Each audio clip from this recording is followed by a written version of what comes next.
Nous allons vous emmener pour une balade au pays de la mélodie française, comme disaient les affiches. Nous allons vous faire voyager entre poésie et mélodie, au temps de l'âge d'or de la musique française, splendide floraison de talent qui fit de Paris, à l'époque, la capitale incontestée de la musique. Pendant le Second Empire, pendant que s'effondre le Second Empire dans les défaites de 1870, de merveilleux orfèvres créent la musique de chambre et la symphonie française. On y trouve, vivant et œuvrant côte à côte, Gounod, Saint-Saëns, Fauré, Duparc, Debussy, et j'en passe. Commençons notre voyage avec celui dont Ravel dira qu'il est le véritable instaurateur de la mélodie en France, Charles Gounod. Le petit Charles doit sa vocation de compositeur à une représentation de Don Giovanni, dont la partition, offerte par sa maman, restera près de lui jusqu'à ses derniers jours. Après des études musicales au Conservatoire de Paris, il obtient le Grand Prix de Rome en 1839. Il intègre la Villa Médicis. Juin 1840, le jeune Gounod, 22 ans, y accompagne au piano la jeune Pauline Viardot, de 3 ans, sa cadette. Une profonde amitié naîtra entre eux. Petite parenthèse sur Pauline Viardot. Grande figure de la musique de cette époque-là, justement, on parlait des salons, donc cette dame tenait salon. Elle était cantatrice et compositrice, fille d'une cantatrice et d'un célèbre ténor, lui-même ami de Rossini, excusez du peu, et elle-même sœur de la Malibran, que tout le monde bien sûr connaît. Future muse de Musset, Chopin, Meyerbeer, Saint-Saëns, Berlioz, grande amie de George Sand, à qui elle inspirera une de ses héroïnes. Elle tient salon, comme je disais, et sera la bonne étoile de nombreux jeunes musiciens. Sa fille Marianne sera la fiancée de Fauré. Mais revenons à Gounod, composé lors de sa première année comme pensionnaire à la Villa Médicis, sur une poésie de Lamartine, Le soir.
Notre second compositeur de ce soir est Camille Saint-Saëns. Camille Saint-Saëns a tout de l'enfant surdoué. Pianiste aux facilités extraordinaires, mémoire musicale phénoménale. À 5 ans, il compose déjà, donne son premier concert salle Pleyel à 11 ans et à 13 ans seulement, entre en classe de composition au Conservatoire de Paris. Franz Liszt, Hector Berlioz ou Pauline Viardot sont émerveillés par les dons de Saint-Saëns qui, à partir des années 1870, devient un professeur très recherché à la fameuse école Niedermeyer à Paris, ayant pour élèves notamment Gabriel Fauré, André Messager, dont nous reparlerons. Fervent défenseur de l'art français, Camille Saint-Saëns fonde en 1871 la Société nationale de musique, qui permet aux jeunes compositeurs français tels que Ravel ou Debussy d'être joués. Sur un poème de Victor Hugo, Extase. Puis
Gabriel Fauré. Originaire d'un petit village de l'Ariège, il est repéré très tôt par un notable mélomane et dès l'âge de 9 ans, il est envoyé à Paris, à la fameuse école Niedermeyer, où il restera loin de sa famille jusqu'à ses 20 ans. Il y aura comme professeur notamment Camille Saint-Saëns, de 10 ans son aîné. Celui-ci deviendra son mentor, son ami, son conseiller moral, un véritable compagnon de route. Seule la mort les séparera après 60 ans d'amitié. Poussé dans le monde musical par Saint-Saëns, qui reçoit chez lui tous les lundis le gratin de la musique française, tous les acteurs de la future Société nationale de musique, pour contrer la domination de la musique allemande, dont les membres sont Camille Saint-Saëns, Romain Bussine, Vincent d'Indy, Duparc, Lalo, Massenet, Fauré, etc. Pas Debussy. Saint-Saëns détestait Debussy et c'était réciproque.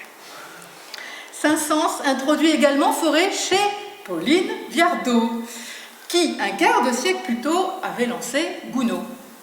Fauré écrira toute une série de ses mélodies à l'intention du Salon Viardot, dédicacées à Pauline elle-même ou à Claudie et Marianne, ses deux filles. En voici l'une d'elles, dédiée à Claudie, la fille mariée de Pauline Viardot, sur un poème de Sully Prudhomme, Au bord de l'eau.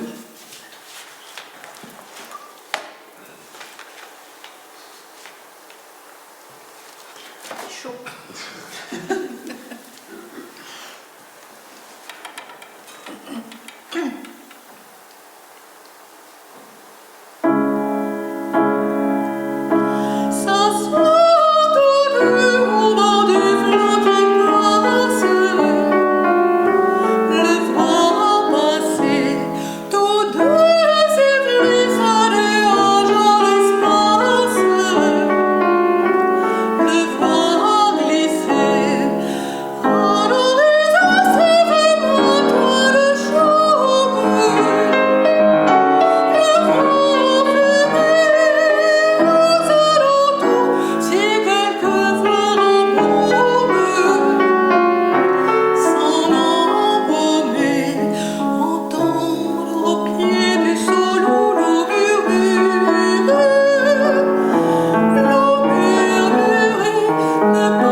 Sur un poème de Sully Prudhomme. Bien ça? Non, c'est pas ça du tout. 1877, Gabriel Fauré et Marianne Viardot, la deuxième fille de Pauline, se fiancent après plusieurs années de fréquentation. Mais Marianne rompt les fiançailles peu avant le mariage. Gabriel en est très affecté, ce qui nous vaudra une mélodie, 1878, sur un poème de Romain Bussine, dont nous avons déjà parlé, poète et professeur de chant au Conservatoire de Paris, baryton. Il a chanté notamment le rôle du grand prêtre dans Samson et Dalila de Camille Saint-Saëns. Tout se recoupe. Une très belle mélodie, fruit donc sans doute des illusions perdues auprès de Marianne, après un rêve.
le poème de Sully Prudhomme, Les berceaux.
Toujours Fauré. 1887, il se risque enfin à mettre en musique Paul Verlaine. Tiré de son recueil Les Fêtes galantes, publié 18 ans plus tôt, Clair de lune est pour beaucoup de personnes la quintessence de la mélodie française.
Considéré comme le premier compositeur impressionniste de la musique française, il est un des compositeurs les plus influents de la fin du XIXe siècle.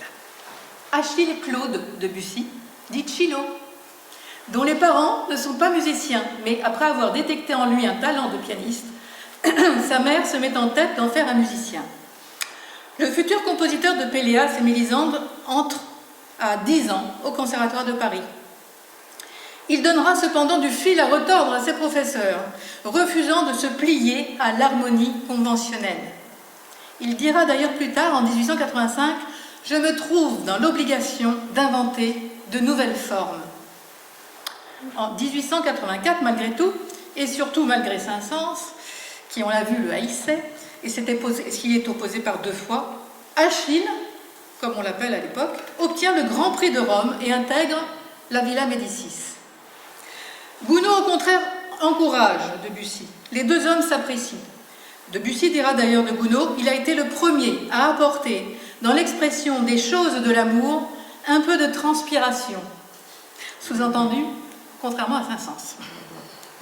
Fauré lui-même dira de Debussy, je reste rebelle à ses procédés, mais je n'en applaudis pas moins son œuvre, qui m'a donné, en plus d'un endroit, le bon frisson, de véritables émotions que j'ai goûtées de tout cœur, en complet abandon. Le poème de Verlaine, Clair de lune, que nous venons d'entendre mis en musique par Fauré, a inspiré également le 3e mouvement de la suite bergamasque pour piano de Claude Debussy. Ce premier grand paysage debussiste constitue un digne pendant de la mélodie de Fauré. Sa tendresse rêveuse, sa poésie évanescente, ensorcelante, annonce aussi l'avenir tant par sa thématique que par son écriture pianistique.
Ce sont deux mélodies du tout jeune Debussy que nous vous proposons ce soir, puisqu'il a écrit la première à 16 ans, la deuxième à 18, alors qu'il est au conservatoire.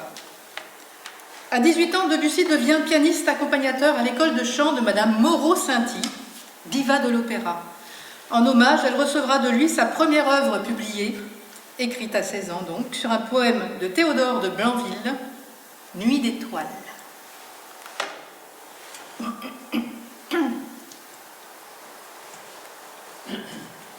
Triste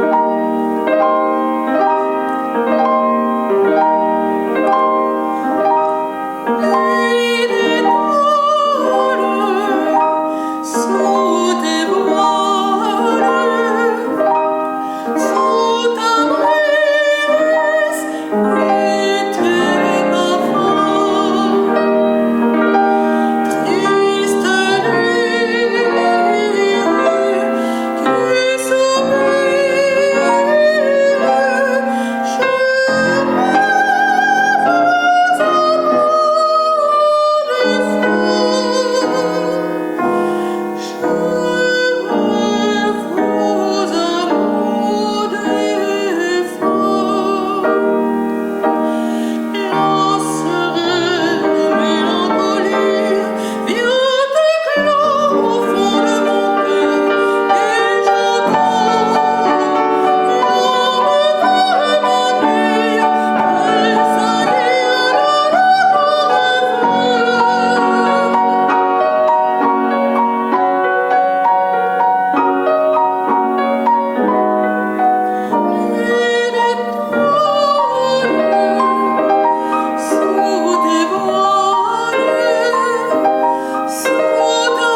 geste de Paul Bourget.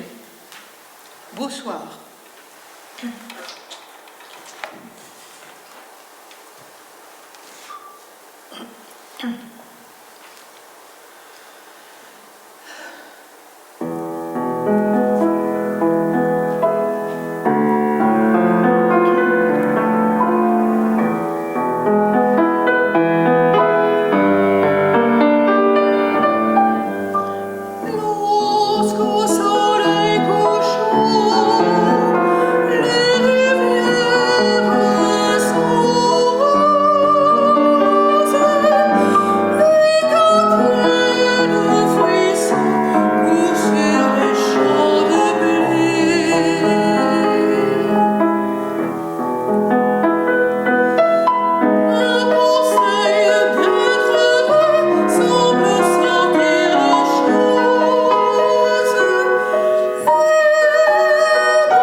Duparc.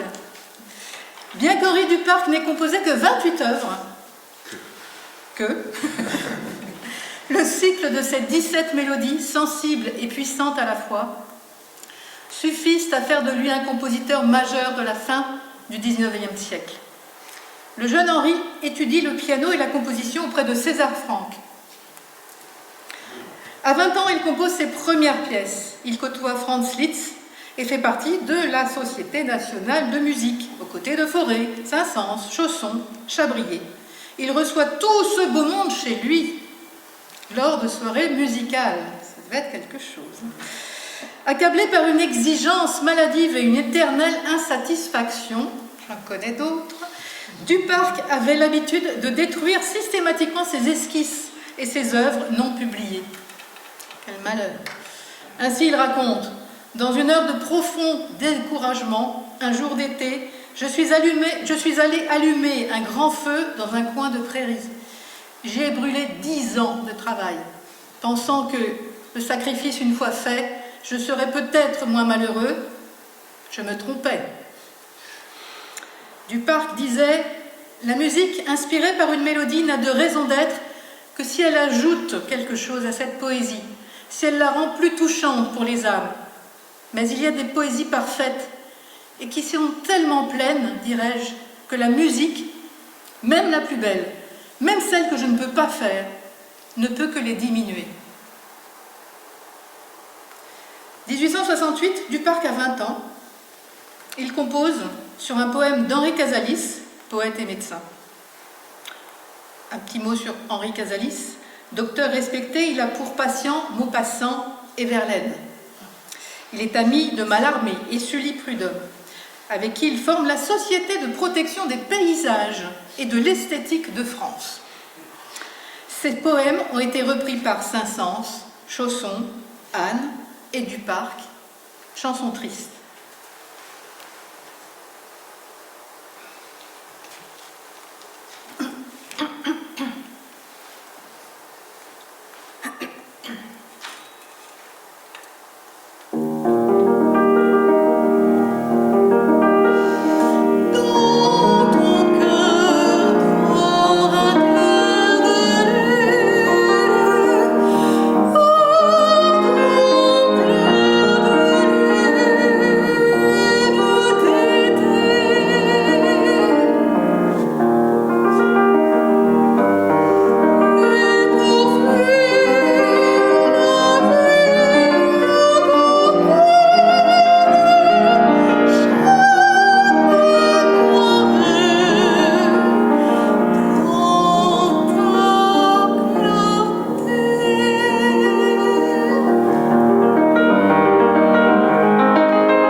en arrière, nous sommes en 1847. Charles Baudelaire a 26 ans et il est follement amoureux d'une belle actrice aux yeux verts.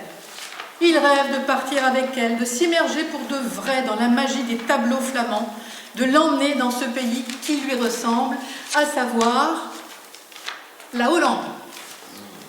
Chacun son tour. Il écrit pour elle le magnifique poème extrait des Fleurs du Mal, L'invitation au voyage. Pour la petite histoire, sa belle partira avec un autre poète. Et Baudelaire n'ira jamais en Hollande. 23 ans plus tard, 1870, Henri Duparc a 22 ans. Il s'empare des vers de Baudelaire et compose L'invitation au voyage qu'il dédicace à son épouse. Sur un poème de Charles Baudelaire, donc, L'invitation au voyage.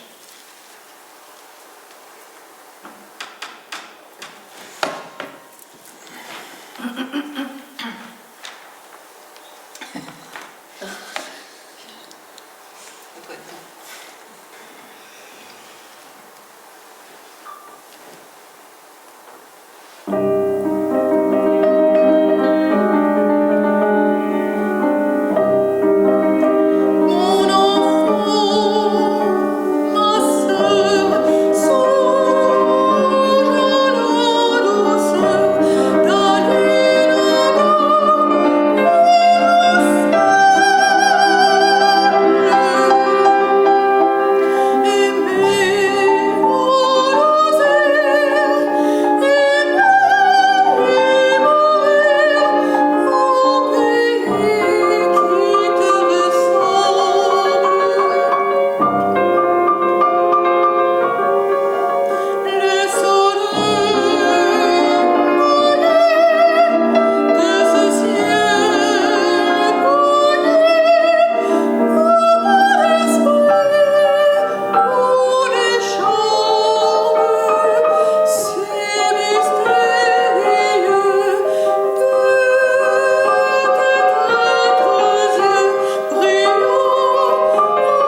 belle moustache. Il entre à l'âge de 18 ans à toujours la fameuse école Niedermeyer et a comme professeur Saint-Saëns et Fauré, qui n'est que de 8 ans son aîné. Une profonde amitié naîtra entre eux. Tous deux vont même faire plusieurs séjours à Bayreuth pour écouter Wagner. À 35 ans, il devient chef d'orchestre et directeur de l'Opéra Comique, puis plus tard de l'Opéra National de Paris. C'est grâce à lui que Péléas et Mélisande sera joué pour la première fois à l'Opéra Comique en 1902. C'est Messager qui le dirige. Debussy lui en a d'ailleurs dédié sa partition. Petite anecdote, Saint-Saëns, qui a la haine tenace, est dans la salle lors de la première. Il explique « Je suis resté pour dire du mal de Péléas ». Apparemment, il zozotait un peu. Messager a 70 ans quand il compose pour son ami Sacha Guitry la musique de l'opérette L'amour masqué. De cette collaboration naît un chef-d'œuvre qui triomphera au théâtre Édouard VII à Paris en 1923, avec dans les rôles principaux Sacha Guitry et Yvonne Printemps. J'ai deux amants.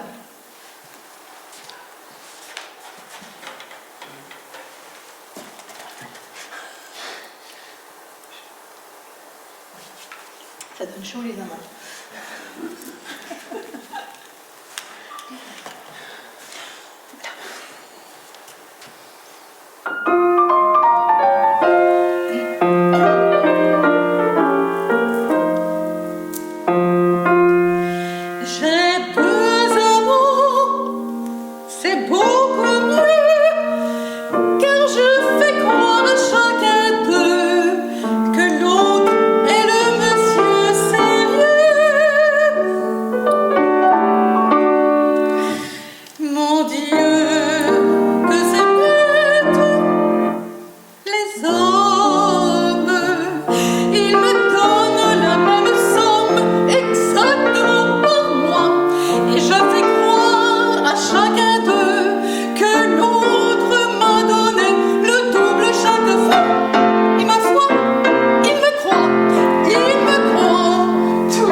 petite dernière?